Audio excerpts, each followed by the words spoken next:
Oi pessoal, tudo bom? Vamos para a nossa aula 6 do livro 4. Nessa aula, pessoal, nós vamos começar com a reprodução na espécie humana. A reprodução na espécie humana, ela é sexuada ou assexuada? Ela é sexuada. Sexuada é o mesmo que gâmica. Sexuada porque ocorre com sexo, gâmica porque ocorre com gametas. Quando ela não se verifica através da intervenção de sexo ou de gametas, a gente diz assexuada. Qual é a melhor? Bom, a melhor, nós vamos pensar sempre em termos evolutivos. A melhor é a reprodução sexuada, porque na reprodução sexuada ocorre diversificação gênica, diversidade genética. E quando ocorrer diversidade, nós estamos abrindo a possibilidade de realização da seleção natural, que é o mecanismo básico do processo evolutivo. Então, a nossa reprodução, repito, sexuada, gâmica, e ela ocorre, então, repetindo, com a intervenção dos gametas. O nome dos gametas masculinos, espermatozoides. O nome do gameta feminino, óvulo. Só que óvulo, pessoal, se eu imaginar de uma forma genérica.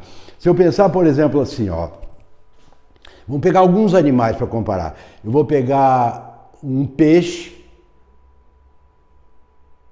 um anfíbio, um réptil, uma ave, um mamífero qualquer, e em todos esses o gameta feminino é denominado óvulo. Tá, meu Flávio, então por que não posso generalizar? Porque na espécie humana é a única espécie que a fêmea não ovula. A fêmea humana, pessoal, ela libera ovócito secundário. Então, na espécie humana é um detalhe, que ninguém vai lhe perguntar numa prova. Mas é bom saber, né? Então, a mulher é uma espécie completamente diferente do resto dos animais. A mulher é a única fêmea do planeta que ovocita. Então, a mulher libera ovócitos secundários. As outras espécies ovulam, tá? Então, o gameta masculino, espermatozoide. O gameta feminino, no geral, óvulo. Os dois são produzidos no mesmo local. Espermatozoide e óvulo? Sim, naquilo que a gente chama de gônadas. Só que aí muda, né? As gônadas masculinas são os testículos. As gônadas femininas são os ovários, tá, pessoal? Então vamos começar com as gônadas masculinas. Então tá aqui, Aqui tu tem um testículo. São dois os testículos, tá, pessoal? Então, o testículo, aqui tá vendo em corte um testículo, e aqui nós vamos ver essa série de túbulos aqui, que são chamados de túbulos seminíferos. Então, se alguém te perguntar onde é que são produzidos os espermatozoides? No sacro escrotal, certo? Mais exatamente aonde? No testículo. Mais exatamente aonde? Nos túbulos seminíferos. Aqui eu vou encontrar espermatozoide, eu vou encontrar espermatócito primário, espermatogônio, espermatócito secundário, todos os diferentes tipos de células envolvidos na reprodução do macho, certo? Bom, na parte posterior do testículo, nós temos o epidídimo. É ali que são armazenados os espermatozoides. Aí eles vão sair pelo canal deferente e vão passar pelas glândulas anexas do órgão sexual masculino, que são as vesículas seminais, as glândulas bulbouretrais e a próstata. Bom, pessoal, aqui dentro do testículo é muito interessante vocês saberem o seguinte, que entre os túbulos seminíferos existem as células chamadas células intersticiais, ou células de Leydig.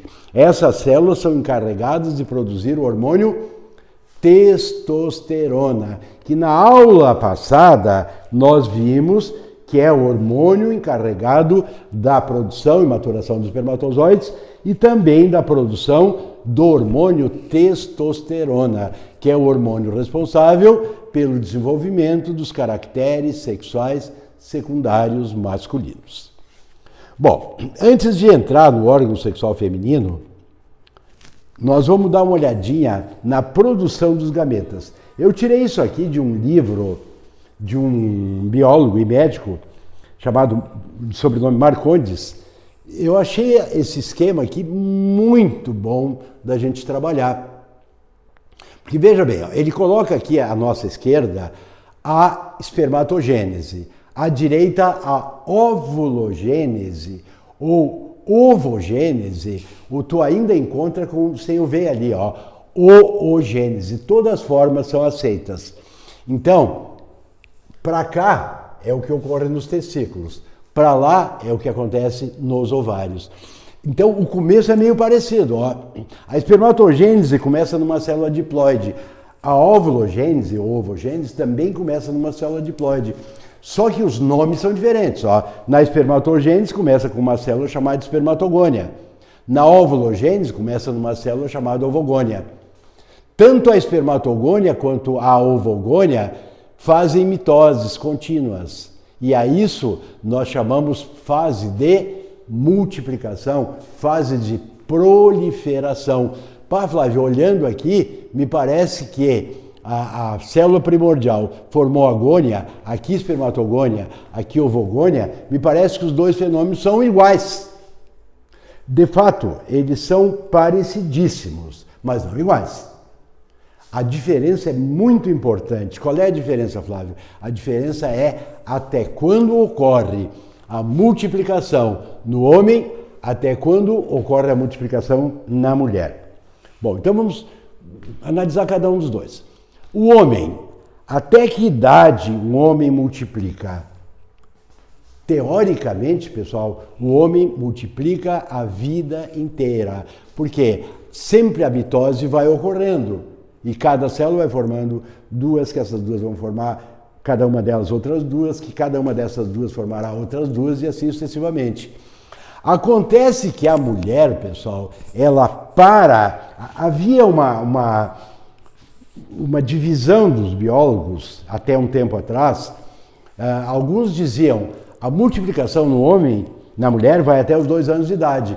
E tinha alguns outros livros que diziam assim, ó, a multiplicação cessa quando a mulher nasce. E aí, quando a gente dava essa aula, sim, há muito tempo atrás, a gente tinha que dar as duas opções. Fiquem alertas, hein, porque o cara pode ir por um caminho ou pelo outro. Até que a URGS tomou um posicionamento. Vamos decidir de uma vez qual é a nossa posição. E a URGS botou uma questãozinha aonde ela diz, quando a mulher nasce, ela já tem todas as suas ovogônias. E aí, então, não há mais a multiplicação na mulher a partir do nascimento. E aí, como a URGS é meio que um padrão aqui no nosso estado, eu acho que a grande maioria, eu pelo menos acatei, nunca mais falei até os 12 anos de idade, eu não sei hoje, né? Mas aí isso foi só para divulgação mesmo. Então, a multiplicação para ao nascer na mulher. No homem vai a vida toda sendo bem otimista. Aí a pergunta é, tem um porquê? Tudo tem um porquê, né, pessoal? Então, o porquê é assim, ó. Cada vez que um homem libera espermatozoides, isto é, quando um homem ejacula, ele libera aproximadamente quantos espermatozoides? Já pode anotar esse número, ó. O número de espermatozoides num ejaculado é de 300 milhões de espermatozoides, certo? A mulher, pessoal, ela, quando libera o seu gameta, que é o ovócito secundário, ela libera um gameta de cada vez. Então, tu pode começar fazendo a comparação assim, ó, de quanto em quanto tempo um homem é fértil? Teoricamente, sempre, né? Então, o homem pode, várias vezes por dia, ejacular 300 milhões? Teoricamente, sim. E a mulher? Bom, a mulher ovocita ou ovula, vamos usar a expressão ovula, que ela é consagrada. Ela ovula uma vez por mês, dá um total de 12 óvulos por ano. E dá um total, assim, na vida sexual útil de uma mulher, vai dar, útil em termos reprodutivos, vai dar uns cerca de 35 anos a 12 ovos por ano, vai dar 400 ovos na vida inteira, pessoal. O homem, 300 milhões cada ejaculado. E veja bem, a mulher ainda tem um certificado de garantia muito grande. Quando ela nasce, ela vai usar na vida toda cerca de 400 óvulos. Só que ela nasce com 400 mil ovogônias, isto é, ela nasce com 10 vezes mais ovogônias do que ela teoricamente precisaria na vida toda. Tá, mas por quê? Por que então tanta célula? Pessoal, sempre lembrem, o homem é o suprassumo da evolução, comparando com os demais seres que vivem nesse planeta. Então, todos os mecanismos no homem, eles estão aprimorados ao limite. Então, por isso que as chances da nossa espécie perpetuar sempre serão muito maiores do que as outras. Os recursos nós temos todos eles. Bom, aí depois da fase de multiplicação começa a segunda etapa, que é um período chamado de crescimento, onde a espermatogônia cresce, aqui eu não estou obedecendo, né? Mas ela cresceu e se transformou num espermatócito primário. Aqui na ovogônia, pessoal, aconteceu a mesma coisa, ó. A ovogônia cresceu e se transformou no ovócito primário. Quer dizer, tanto o espermatócito primário quanto o ovócito primário, ó, cito esperma, cito óvulo. Espermatócito, ovócito, as duas células ainda são diploides, não houve meiose. Aí começa a terceira etapa, que é chamada fase de maturação. Aí o espermatócito primário se divide em 2 secundários, que se dividem, por sua vez, em 4 espermátides, certo? O ovócito primário, aí ele não vai formar 2 ovócitos secundários, ele vai formar um ovócito secundário e um glóbulo polar, polócito. Aí esse ovócito secundário, ele vai se transformar numa ovótide e mais um glóbulo polar. E aquele primeiro glóbulo polar vai completar a meiose, vai formar mais 2 glóbulos polares. Então nós teremos no homem, a partir de uma espermatogônia, 4 espermátides. E a partir de uma ovogônia, nós teremos uma ovótide e 3 glóbulos polares. Porque então só uma daquelas 4 células vai ser gameta e vai perpetuar a espécie. As outras 3 não servem para nada. De fato, elas servem, pessoal. Eu vou mostrar para vocês aqui uma figurinha, ó. Isso aqui, pessoal, não é um desenho, nada. Isso aqui é uma foto, tá, pessoal? Então, aqui vocês estão vendo um glóbulo polar, quando ele completou a segunda divisão, e aquele primeiro ovócito, quando ele forma mais um glóbulo polar, e o ovócito secundário. Então, tá vendo? Então, aqui, ó, 4 células. No homem também são 4 células. A diferença é que no homem as 4 células serão espermatozoides. E na mulher, das 4 células, uma vai ser ovótide, que poderá se transformar ou não em óvulo, e 3 serão glóbulos polares. Esses glóbulos polares, pelo fato deles existirem, eles já cumpriram a sua função, que era o quê? Redução do número de cromossomos. Por quê? Porque no novo indivíduo, pessoal, nós teremos a união de um gameta masculino e a união de um gameta feminino. Então, em alguns vestibulares, o pessoal pergunta assim, ó, qual a forma que os seres conseguem manter o seu número de cromossomas constantes? Essa questão é muito perigosa, pessoal, tá? Fiquem bem ligados, ó. Qual o tipo de divisão em que o número de cromossomas permanece constante? Pode ser mitose? Pode. Pode ser meiose? Pode. Então como é que eu vou saber? Tu sempre tem que usar mais uma informação. Tu quer saber se o número de cromossomas permanece constante no indivíduo ou na espécie? Porque no indivíduo é assim, ó. Quando forma um novo indivíduo, ele resulta da união dos 2 gametas, óvulo mais espermatozoide, ovócito secundário mais espermatozoide. Daí forma o zigoto. Aí esse zigoto se divide em 2 células, diploides.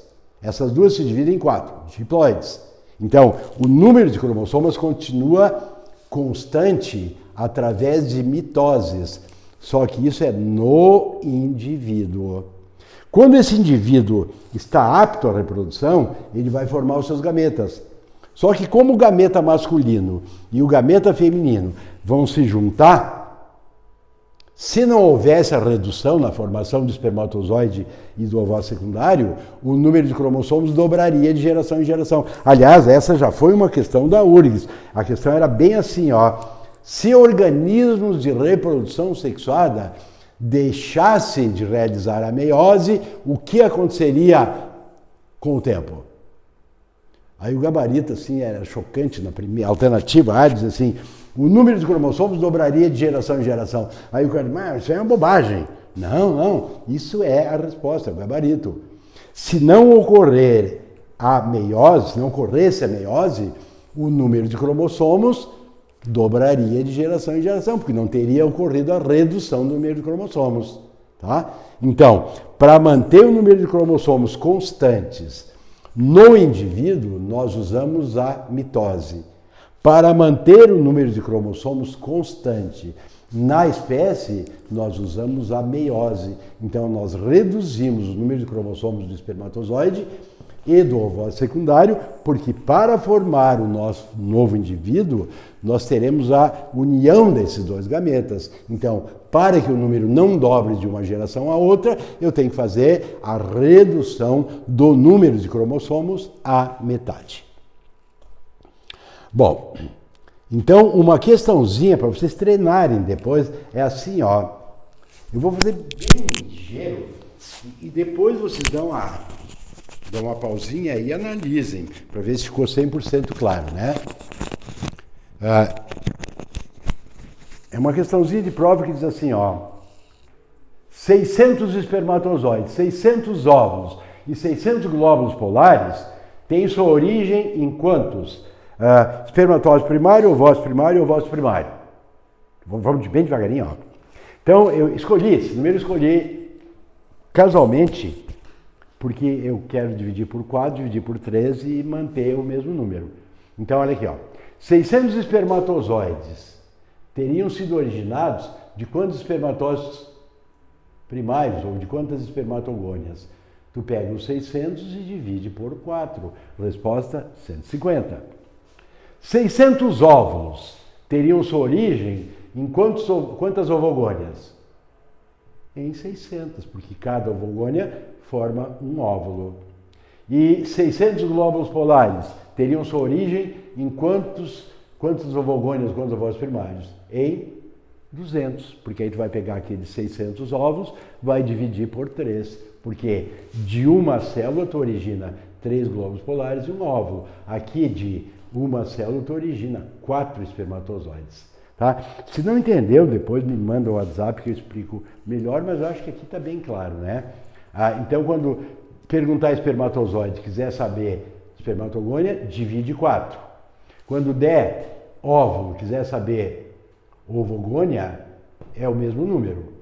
E quando der glóbulos polares e quiser saber ovogônia, tu pega o número de glóbulos polares e divide por 3. Bom, pessoal,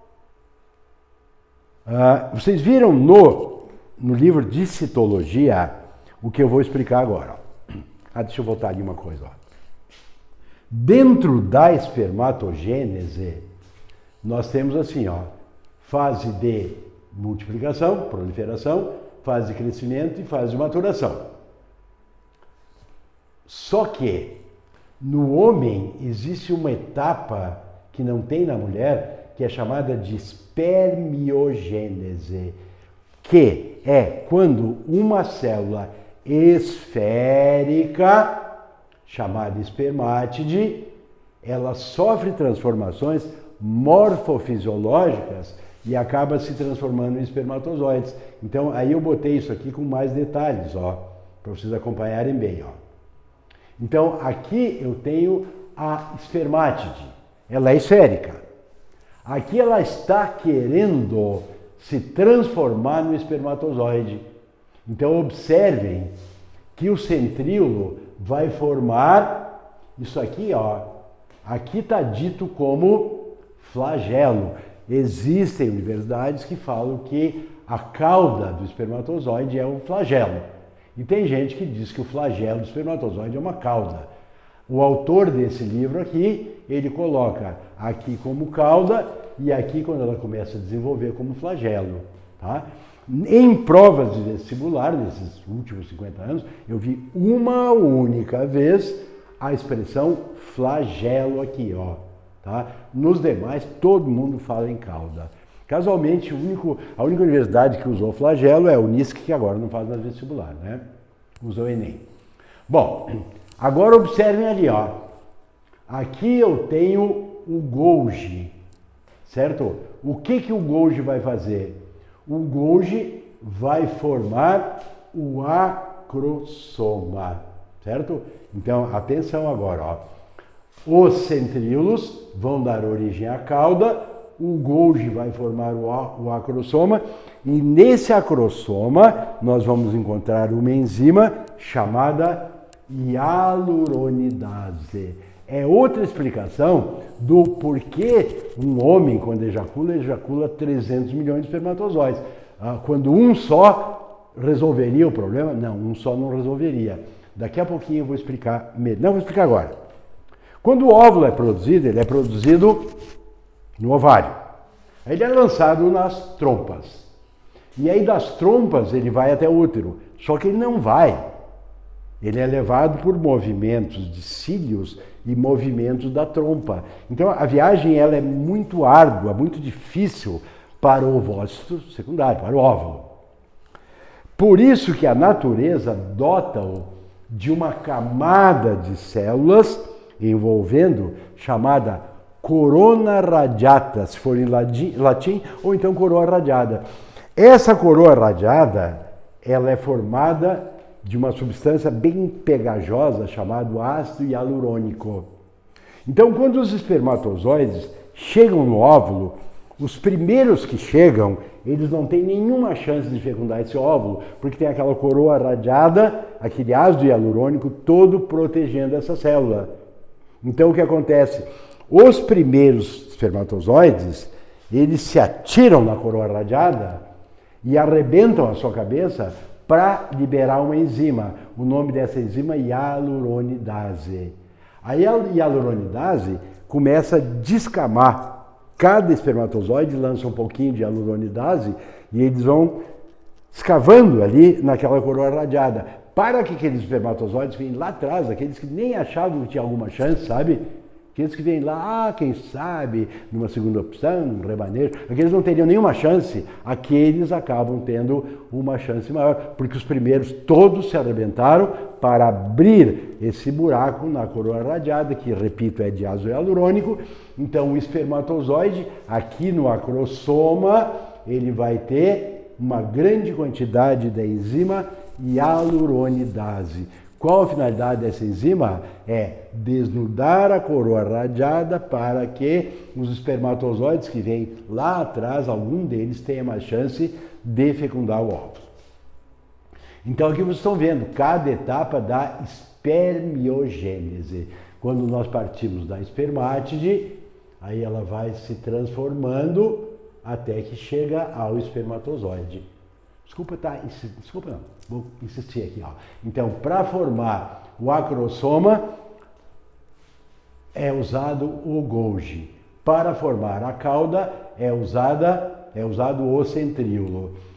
Tá, mas o mitocôndrio é importante? Claro que o mitocôndrio é importante, porque o gameta, ele tem que ter muita mobilidade. Para ter muita mobilidade, ele tem que ter muita energia. Então, aqui na peça intermediária, ó, foram colocados os mitocôndrios. Esses mitocôndrios vão gerar energia para dar a mobilidade que o espermatozoide precisa, porque ele vai ter que nadar até lá no terço superior das trompas, onde ele poderá fecundar o óvulo. Bom, então agora nós vamos dar uma olhadinha no órgão sexual feminino. O órgão sexual feminino, pessoal, normalmente eu explico de um lado, só pelo fato de que nós somos bilatérios, né? Então, olha aqui, ó, a mulher vai ter 2 ovários, ovário direito, ovário esquerdo. Lembre sempre a figura anatômica, está de frente para o observador, a não ser que o estudo seja sobre nádega. Normalmente é assim, ó. Aqui está o lado direito da figura, ali está o lado, desculpa, aqui está o lado esquerdo, ali está o lado direito, porque a figura está de frente ao observador. Então veja bem, então a mulher vai ter 2 ovários, 2 trompas e um útero, certo? Primeiro lugar, pessoal, vamos falar um pouquinho do útero. O útero, nós temos que saber 2 coisas. Primeiro, como é o nome do músculo do útero? O nome do músculo do útero é miométrio. Tá, mas quem é que controla as contrações e descontrações do miométrio? Isso foi tratado na aula passada, quando nós trabalhamos com os hormônios. Quem controla as contrações e descontrações do miométrio é um hormônio produzido pelo hipotálamo e armazenado na neurohipófise. O nome desse hormônio é ocitocina. Ou pode botar com X, daí muda um pouquinho a pronúncia, oxitocina. Tá, pessoal? Bom, além do músculo do útero, é muito importante que nós saibamos o revestimento interno do útero, mais importante que o músculo. O revestimento interno do útero é chamado de endométrio. E o endométrio, pessoal, ele tem 2 características importantíssimas. Tá com a canetinha na mão? Anota. Se não, sublinha ali no livro que deve ter. Então, quais são as 2 propriedades do endométrio? Primeiro, ele é vascularizado. Como assim vascular? Tem muitos vasos. Por que ele tem vasos? Para guardar sangue. Por que ele vai guardar sangue? Pessoal, veja o seguinte. Quando essa mulher ovocita, pega assim, aqui tem uma trompa, ó, divide em 3 partes. No terço superior das trompas é o ponto onde o espermatozoide poderá fecundar o ovócito secundário, certo? Aí vai formar o zigoto, aqui ele vai ter uma mórula. Quando ele chegar no útero, ele já vai estar na fase de blástula, tá, pessoal? Depois nós vamos ver de novo isso aí, algumas vezes ainda, mas de qualquer maneira, quando o zigotinho, quando o novo indivíduo, o embriãozinho, chega ao útero, ele está na fase de blástula e tem mais ou menos 6 a 7 dias de vida. Quando ele chega no útero, ele se fixa na parede do útero, no endométrio. E aí ele vai começar a se alimentar do sangue que a mulher tinha guardado no endométrio. Por isso que o endométrio é vascularizado, para guardar sangue, caso haja embrião, nos primeiros tempos de vida do embrião, até que esse embrião se ligue à mãe, se comunique via placenta e cordão umbilical, esses primeiros tempos, ele vai se nutrir daquele sangue do endométrio. Por isso que o endométrio é vascularizado.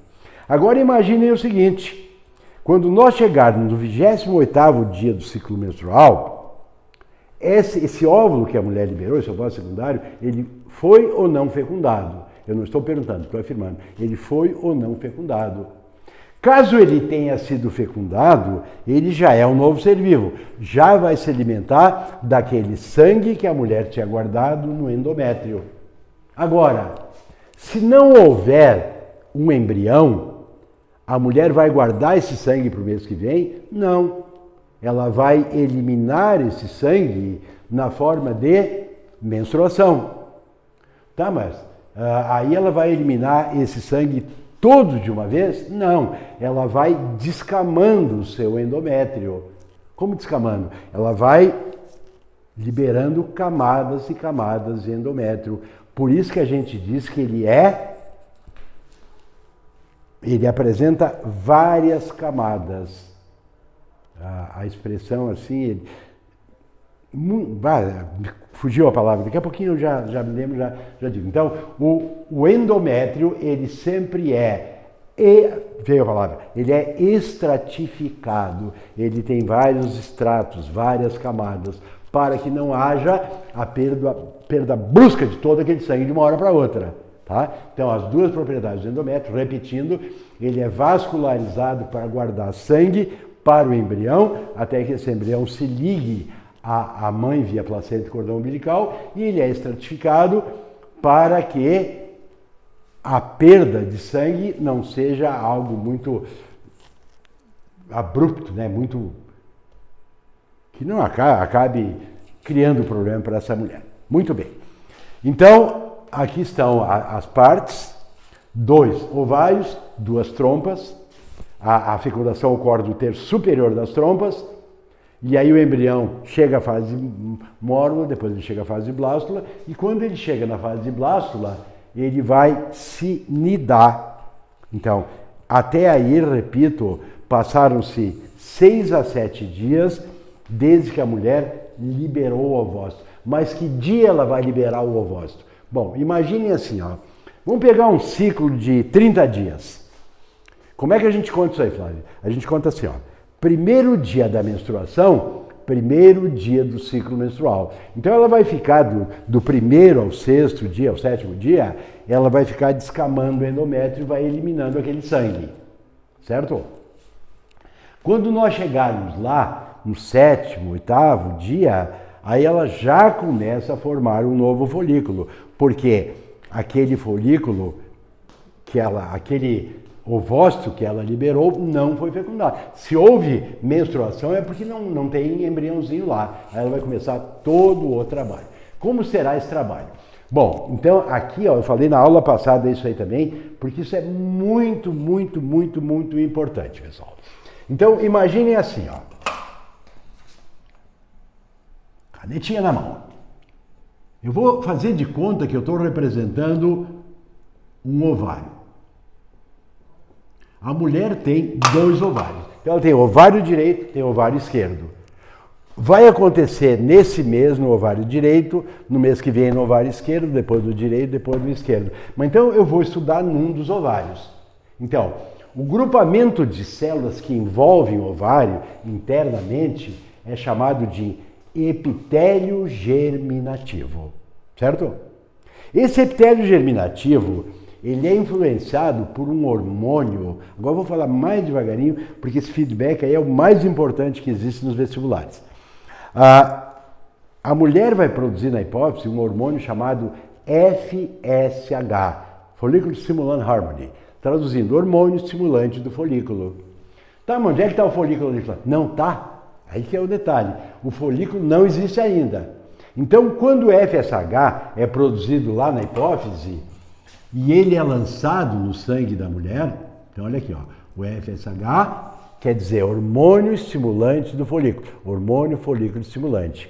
Aí ele vai agir sobre as células do epitélio germinativo, essas células que estão ao redor. Eu só representei num lado, mas tudo aqui é epitélio germinativo. Aí por ação do FSH, uma parte do epitélio germinativo se desprende aqui, ó, e forma um aglomerado de células chamado folículo de Graf ou folículo ovariano. Agora as coisas começam a fazer sentido, ó. Por que eu chamo esse hormônio de hormônio estimulando o folículo? Por isso, porque esse hormônio estimula a formação do folículo a partir de células do epitélio germinativo, certo? Então, aí o FSH fez com que parte das células do epitélio germinativo se desprendesse e formassem o folículo de Graf ou folículo ovariano. Como esse folículo está iniciando o processo, esse folículo será chamado de folículo primário ou folículo primordial. Só que aí o FSH continua atuando sobre o folículo primordial e aí esse folículo começa a crescer. Olha como fica barbadinho, ó. Aí, como esse folículo está crescendo, eu vou chamá-lo de folículo em crescimento. Mas o FSH continua estimulando o folículo em crescimento, até que esse folículo esteja maduro. Aí eu vou chamá-lo de folículo maduro. Tá, mas qual é o folículo, Flávio? Pessoal, é o mesmo folículo. Então, esse grupamento de células que se desprende do epitélio germinativo é chamado folículo de Graf, folículo ovariano, ou folículo de Graf primordial, primário, a mesma coisa. Aí esse folículo de Graf, por ação do FSH, ele vai crescer, é o mesmo. E eu vou chamar de folículo em crescimento, folículo de crescimento. Aí ele vai maturar. Quando ele maturar, ele está com o ovócito pronto para ser liberado. E aí eu vou chamá-lo folículo de Graafi maduro, folículo ovariano maduro, certo? Agora veja bem, quando forma o folículo, ele começa a produzir um hormônio. Esse hormônio é denominado de estrogênio. O estrogênio, pessoal, ele responde pelos caracteres sexuais secundários masculinos. Ó, barba, cintura escapular mais desenvolvida que a pélvica, ausência de seios, tá? Então, isso aí tudo é a testosterona que faz no homem. Além disso, a testosterona, pessoal, ela vai avisar a hipófise. Desculpa. É o estrogênio. Tá? Vamos de novo. Ó. Então, folículo primordial produzido, começa a produzir estrogênio.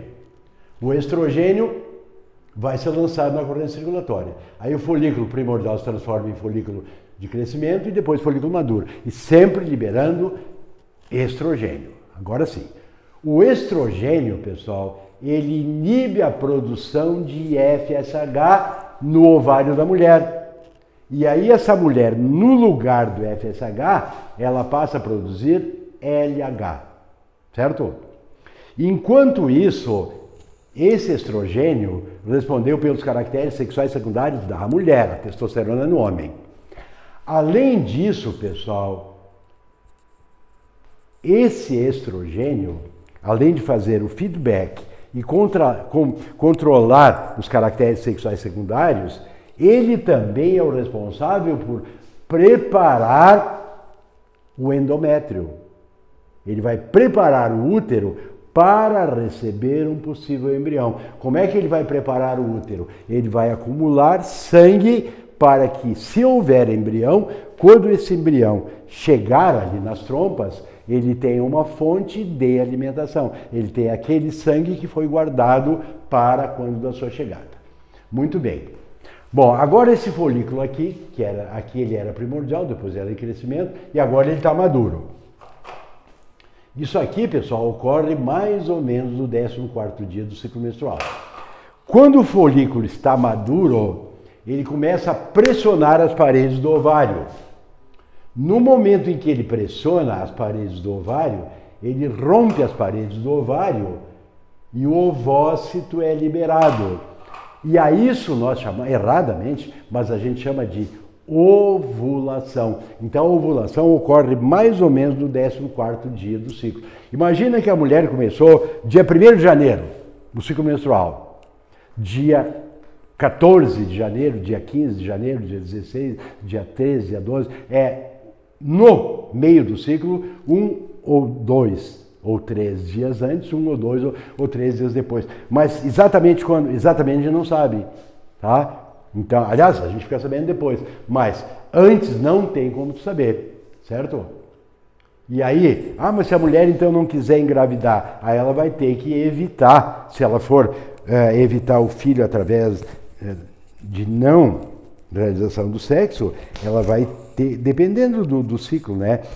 Se esse ciclo ele demorar 7 dias de menstruação, ela vai ter que evitar sexo nesses 7 dias. Se o ciclo for menor de 3 dias, ela vai evitar desses 3 dias. Só que tu não tem como, é muito difícil tu saber se é de 3, se é de 5 ou se é de 7 dias, tá? Então é mais seguro ou evitar nesses 7 dias ou usar outros meios que depois eu vou conversar com vocês sobre isso.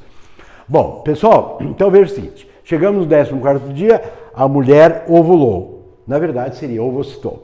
E aí esse folículo, que era, ele aqui ó, vamos de novo, ó. Aqui ele é folículo primordial, aqui ele é em crescimento, aqui ele está maduro. Quando a mulher ovula, ele se transforma em folículo roto, ou corpo amarelo, ou corpo lúteo. Então, o que é o corpo amarelo? O corpo amarelo é o que sobrou do folículo maduro depois que ele liberou o ovócito secundário, depois que a mulher ovulou, ovocitou. Esse corpo lúteo, pessoal, vai produzir um hormônio. Esse hormônio é a progesterona. O que a progesterona faz? A progesterona ela tem basicamente dois trabalhos. Impedir que o óvulo, impedir que a hipófise libere FSH. Porque se a progesterona estiver com uma taxa alta, pode ser sinal de que essa mulher está grávida. Aí a progesterona não vai liberar a hipófise para reiniciar um ciclo. O outro trabalho da progesterona é manter o nível do endométrio para que a mulher segure esse sangue que está lá, porque se houver embrião, esse sangue não deve ser eliminado. Ele será usado pelo embrião na sua nutrição até que a mãe e o bebê se comuniquem via placenta e cordão umbilical. Agora, Flávio, me diz uma coisa.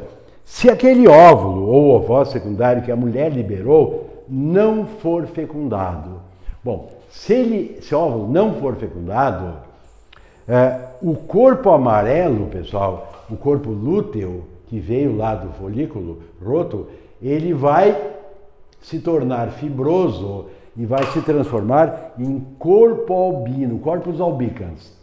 O corpo albino, pessoal, ele não tem capacidade de produzir progesterona. O que significa isso?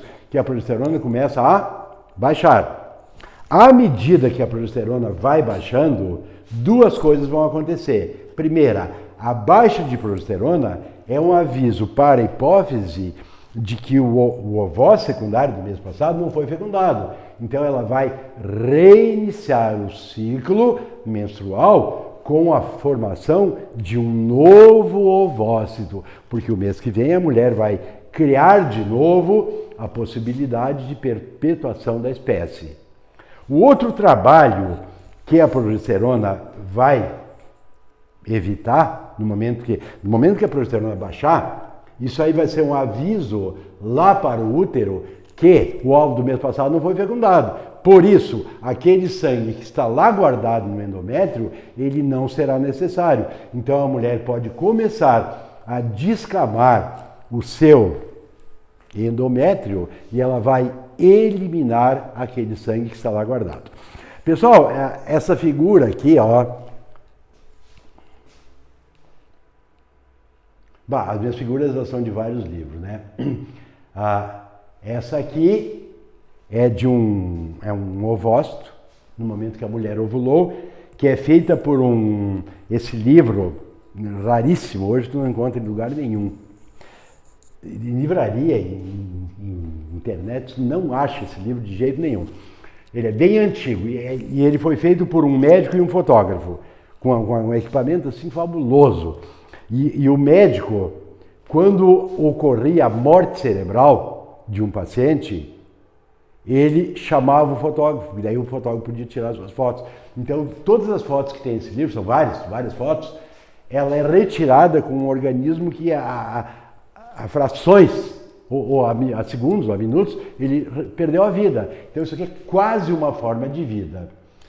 Essa figura aqui, pessoal, é retirada de um livro, é o livro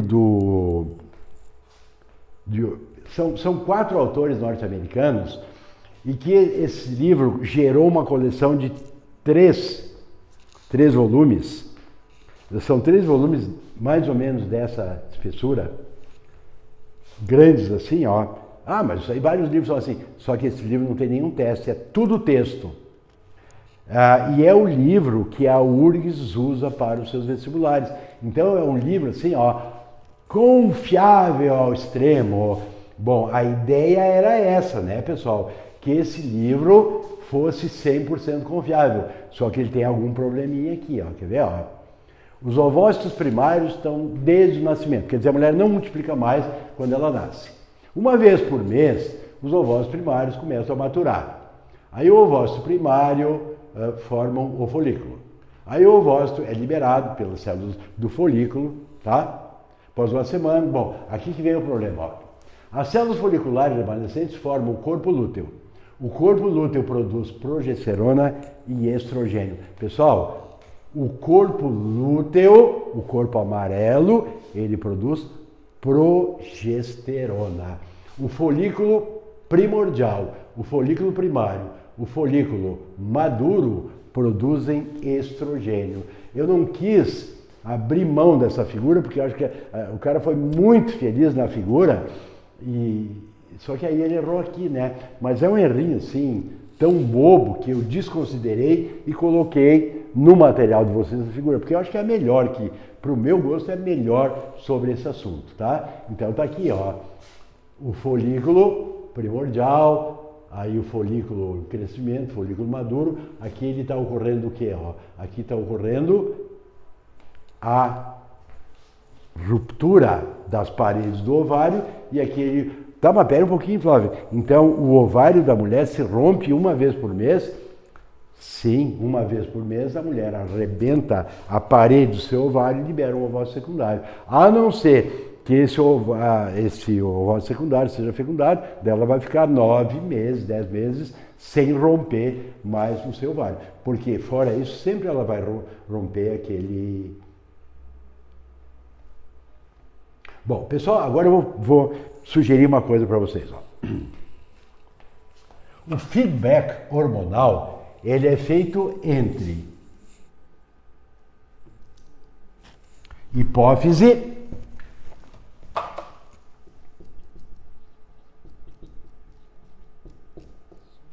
que produz 2 hormônios que vão atuar sobre os ovários. Eu vou fazer em ordem, tá? O primeiro hormônio é o FSH, a sigla em inglês, né? Folículo Stimulation Hormone, mas vamos traduzir, hormônio estimulante do folículo, hormônio folículo estimulante. Então, esse hormônio folículo estimulante atua sobre os ovários. Aí os ovários respondem com estrogênio. Então, o estrogênio prepara o útero para receber um embrião, responde pelos caracteres sexuais secundários, bem devagarinho. E aí o estrogênio, quando tiver uma quantidade grande, ele vai inibir a hipófise na produção de FSH, mas vai estimular a hipófise na produção de LH, o hormônio luteinizante. Porque o hormônio luteinizante, pessoal, ele vai provocar a ovulação.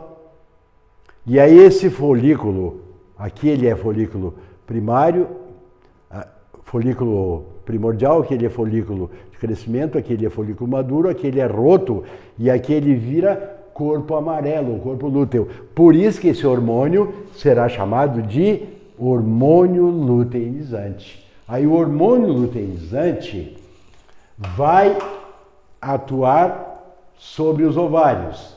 E aí os ovários vão responder com a progesterona. Aí essa progesterona, ela vai ficar alta ou não. Se a mulher estiver grávida, a progesterona vai se manter alta. Se a progesterona se mantiver alta, o que vai acontecer? Essa mulher não vai liberar FSH e não vai reiniciar o ciclo. Além disso, essa mulher vai manter o nível do endométrio e aquele sangue que estava lá será guardado para o embrião, porque ela foi fecundada, então ela vai ter um embrião, aquele sangue não deverá ser eliminado. Segunda possibilidade, não houve fecundação. Aí a progesterona vai baixar. Com a baixa da progesterona, isso é um aviso para que a hipófise reinicie a produção de FSH, porque o óvulo do mês passado ele não foi fecundado. Se ele não foi fecundado, essa mulher nesse mês vai ter que criar a possibilidade de formação de um novo ovócito secundário. Então, pessoal, se o óvulo, o ovócito secundário, foi fecundado, a taxa de progesterona manter-se alta. Com a taxa de progesterona alta, duas coisas acontecem. Primeiro, a hipófise não libera o FSH, porque o óvulo do mês passado foi fecundado. E o útero, ele não vai descamar o endométrio, porque aquele endométrio, aquele sangue que está lá, será necessário um embrião. Vamos supor que o óvulo não seja fecundado. Aí a taxa de progesterona baixa. A baixa na progesterona é um aviso para a hipófise que o óvulo não foi fecundado.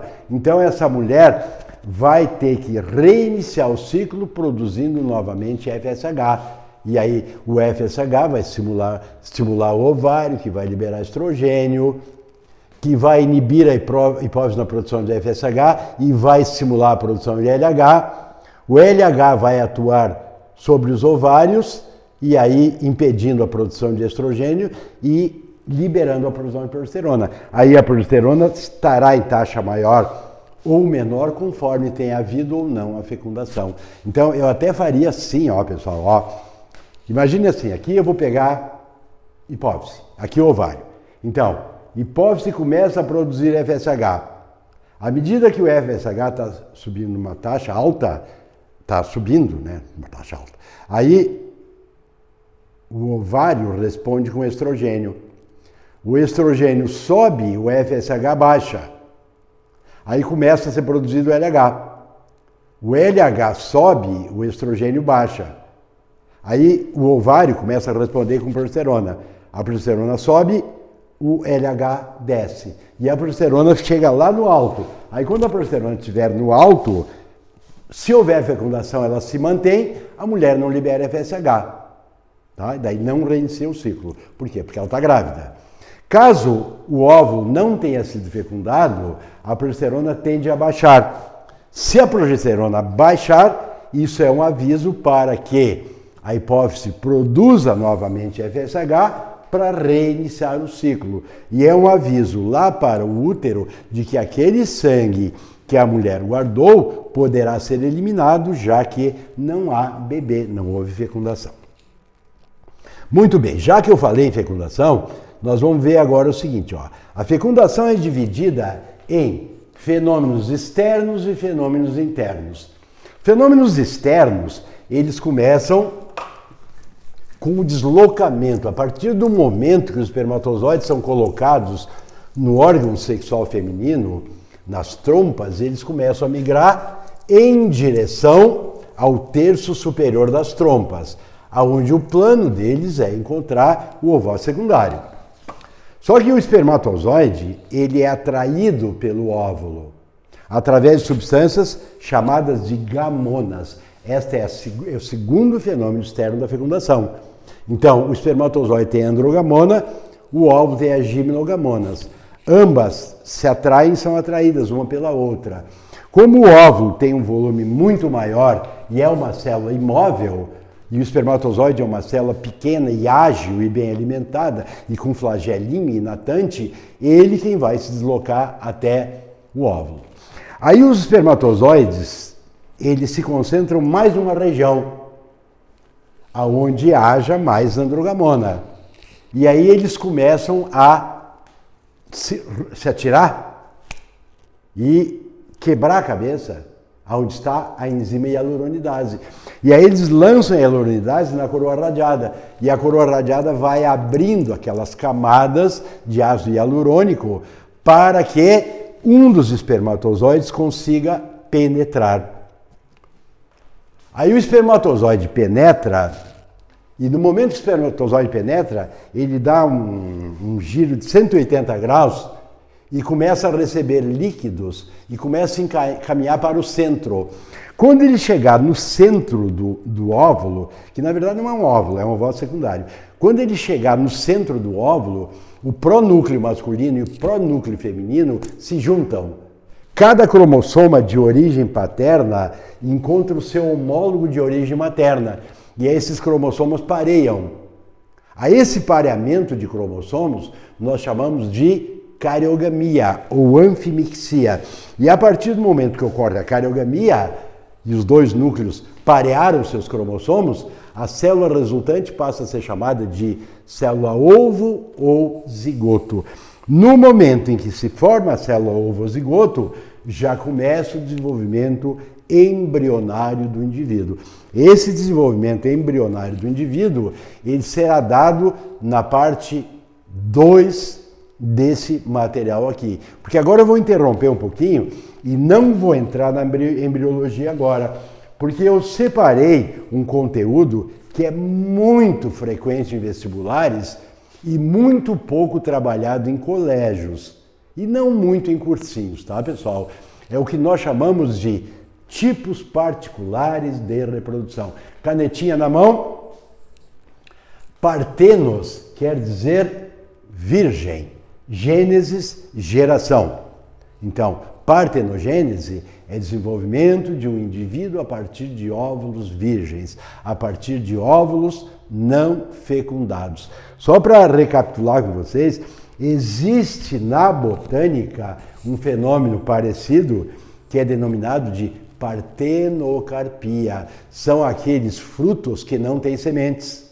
Então não houve fecundação da semente e o fruto se formou graças a um hormônio, mas não tem a semente ali para formar.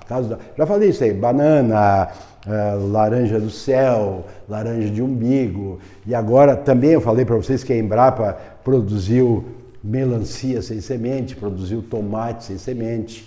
Aqui em Bento eles produziram uva sem semente. Então tudo são casos de partenocarpia. Nos animais a gente chama de partenogênese.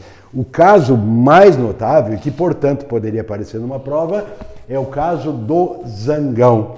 Pessoal, uma fêmea, seja operária, seja rainha, ela tem 32 cromossomos.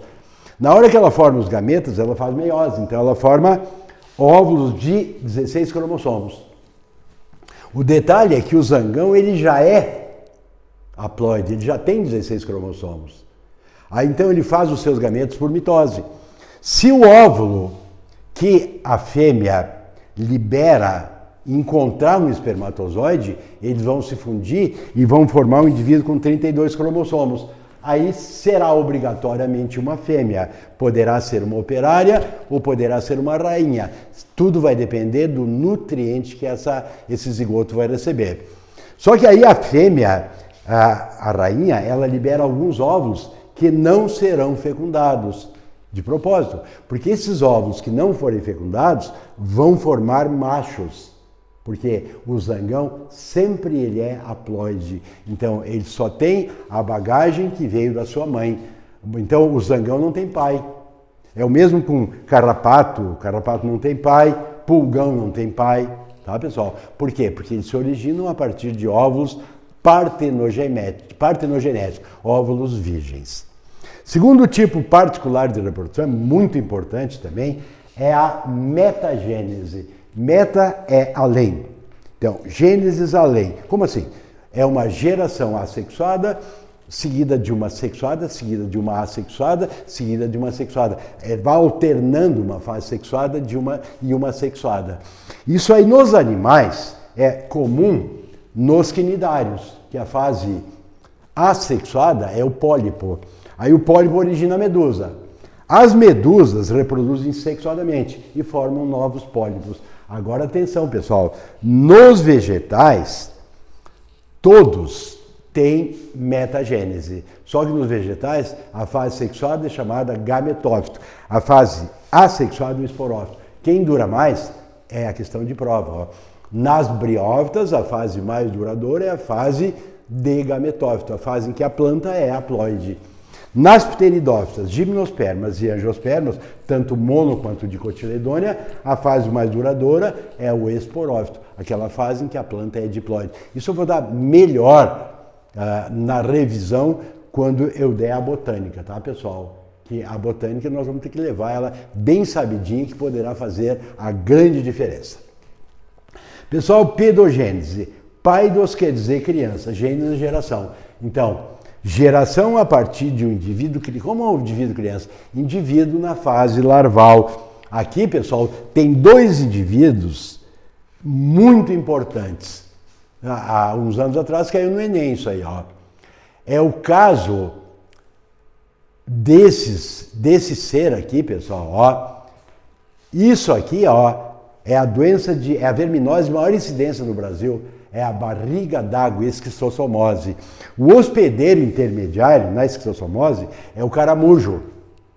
Aí esse caramujo se reproduz aliás, desculpe, o plateuminto se reproduz dentro do caramujo e forma a cercária. A cercária, ainda como larva, ela reproduz e forma o miracídio que vai dentro do caramujo. Então a cercária, ela vai buscar o homem, o miracídio vai buscar o caramujo. Então essa reprodução no estado larval é denominada de pedogênese. O outro tipo de particular de reprodução é esse aqui, ó. Esse aqui deixou os biólogos enlouquecidos por um determinado tempo. Porque eles estudaram esse bichinho aqui, ó, que é conhecido como axolote. Não olhe isso aqui por enquanto, ó. Eles estudaram um outro animalzinho chamado Amblystoma tigrino. Só o detalhe é que quando o axolote formava os seus descendentes e quando o Amblystoma formava os novos descendentes, eles eram praticamente iguais. E aí os biólogos nunca tinham conseguido manter um axolote em cativeiro, manter vivo. Aí um grupo de franceses conseguiu isso. E a surpresa deles foi quando o axolote, que eles pensavam que era uma espécie, e o Amblystoma, que eles pensavam que era outra espécie, na verdade era o mesmo indivíduo. É que o axolote, ele tem as células do corpo ainda imaturas e as células reprodutoras já estão maturadas. Então a gente diz que isso aí é neotenia, tá, pessoal? E o último tipo particular de reprodução, para encerrar o nosso trabalho de hoje, é isso aqui, ó. Poliembrionia. Poliembrionia é quando vários indivíduos se originam a partir de um único embrião. O caso dos tatus, pessoal, ele é comum. Um tatu, um zigotinho de tatu, se dividir e originar 4 embriões rigorosamente iguais entre si. Como na espécie humana, o fenômeno que nós chamaríamos de gêmeos univitelinos. Só que o gêmeo univitelino na espécie humana é a exceção. Nos tatus desses 4, não seria bivitelino, seria tetravitelino, só que eles são rigorosamente do mesmo zigoto e, portanto, com o mesmo DNA. Só que aqui no tatu a poliembrionia é normal. No homem, ela é chamada de gêmeos univitelinos e ela não é o caso normal, ela é uma exceção. Então tem vários insetos que fazem a poliembrionia. É que alguns seres, o recurso que eles usam para proliferar a sua espécie, para manter essa espécie aqui no nosso planeta, é reproduzir com grande quantidade, com um número gigantesco de ovos, e aí esses ovos aí, muitos deles não vão vingar, mas de qualquer maneira ele sempre vai conseguir manter a sua espécie. Pessoal, eu acho que na semana passada, há 2 semanas atrás, eu falei sobre um documentário que está passando, deve estar passando ainda na Netflix, e que é Meu Professor Polvo, eu não me lembro exatamente o nome, mas trata de um polvo, octopus, sabe? O molusco cefalópodo. E vocês já ouviram falar nas minhas aulas que os cefalópodos, eles são moluscos. E o molusco é um animal muito atrasado, né? Só que os cefalópodos, que é onde está o polvo, lula, nautilus, ciba, sépia, argonauta, tu dá sempre os mesmos exemplos? Sim, mas são sempre os mesmos exemplos. Mas pega o polvo, o documentário sobre o polvo, Octopus. Ele é o único grupo, os cefalópodes são os únicos grupos de invertebrados, todos têm, aporífero, quinidário, plateuminto, matemínito, anelídeo, molusco, artrópodo e equinodermo, todo mundo, eles não têm cérebro. Os cefalópodos têm. Eles têm fusão de gânglios formando uma espécie de cérebro. Os cefalópodos, pessoal, mais uma coisa é que são diferentes. Eles veem imagem, enquanto todos os outros seres veem na forma de mosaico. Então, eu só fiz esse parênteses para sugerir que vocês deem uma olhadinha naquele documentário e vocês vão perceber que a fêmea, depois que ela é fecundada, ela simplesmente ela vai para um determinado local onde ela vai esperar a morte. Porque com a morte da fêmea, o material que ela dispõe, ela vai alimentar milhares ou centenas de milhares de zigotinhos, e aí eles vão espalhar pelos mares. E aí eles vão garantir a sobrevivência. Então seria mais um caso parecido com esse aqui, ó, de poliembrionia. Vários indivíduos provenientes de um novo zigoto. Pessoal, mantenham, por favor, o isolamento, usem as máscaras, evitem grupamentos, se preservem, que o teu lugar está guardadinho no futuro desse nosso planeta, porque escolheste uma profissão muito difícil de entrar. Esse ano eu acho que vai ser muito bom. Eu vou falar uma coisa que não gosto de falar isso, mas eu tenho que falar. Com a distância entre os alunos de escolas públicas e escolas particulares, está virando um abismo, pessoal. Porque essas escolas públicas hoje, as classes menos favorecidas, elas estão sem aula. Tem muita gente que não tem os computadores em casa, tem muita gente que não tem a internet, tem muita gente que está precária a situação. E agora, então, essa lacuna entre os alunos que têm condições de estudar está ficando cada vez maior. Então, a hora de passar num vestibular, como por exemplo o Enem, a hora seria essa. Então, dá um ligeirão aí, dá um gás nos teus trabalhos aí, porque essa hora é a hora de dar tudo certo, tá, pessoal? Vejo vocês semana que vem. Um beijão. Tchau.